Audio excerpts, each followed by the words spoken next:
So what's up mga kaboski? Welcome back to my YouTube channel, no? At salamat sa Diyos sa araw na to at makakapagsagot na naman tayo ng isang question. Actually, mga kaboski, matagal lang question sa akin to medyo naging busy lang tayo, no? Hindi tayo nakagawa ng mga video ng mga question and answer. So, ang question ngayon is, pwede bang may connect yung isang bahay sa kabilang bahay, sa kapitbahay, no? Ng kuryente through submeter. Kung pwede ba ito, no? So, ayun, mga kaboski, papakita ko sa inyo ito.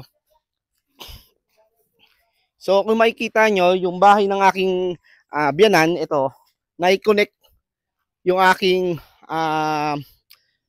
tawag dito, bilas, sa aking bilas. So, na-connect siya ng kuryente dahil ito is wala pang kuryente na ina-apply. So, hindi pa approve yung kanya. So, ayon sa batas mga kaboski, bawal talaga to. No? Ayan.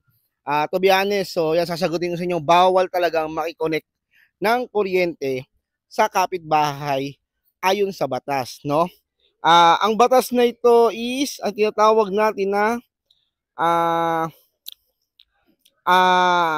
Anti-Pilferage of Electricity and Theft of Electricity Transmission Line Material Act. So dito kasi parang ina-allowed lang ang isang bahay na magkaroon ng isang user o personal lang dapat to.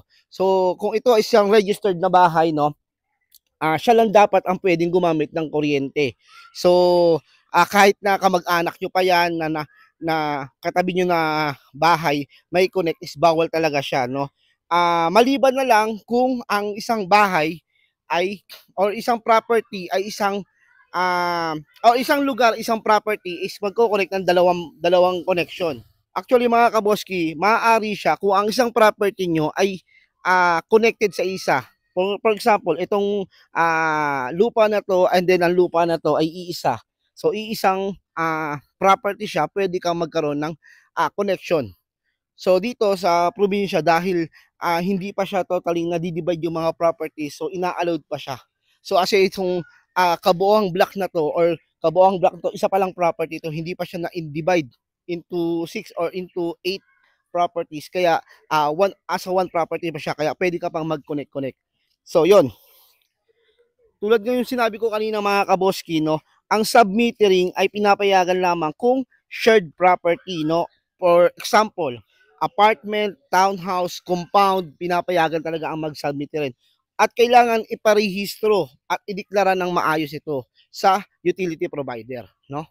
So, mga kaboski, kahit pinayagan kayo ng kapitbahay ninyo or ng kamag-anak ninyo na makitap, no, ng lalo pag pangmatagalan is tinatawag tong illegal tapping or sharing of electricity from a neighbor is considered pilferage and can lead to number 1, disconnection. Pwedeng ma-disconnect yung isang property kung pinakabit mo sa ibang property. Number 2, penalties of fines. Pwede kayong pagbultahin kung sakaling lumabag kayo dito at talagang sumaway kayo sa pag-connect ng kuryente sa iba. And number 3 is criminal liability dahil nasa batas natin na bawal ito. Okay. Maraming salamat mga kaboski sa pag-subscribe sa aking mga YouTube channel and sa mga katanungan katulad nito. So kung may mga katanungan kayo, comment down below and huwag kalimutan mag-like, mag-subscribe, and pindutin ang notification bell para maging updated ka sa mga video katulad nito. So bago tayo magtapos mga kaboski, mega love shoutout kay Ian Christopher Umbay sa Finance Department, no?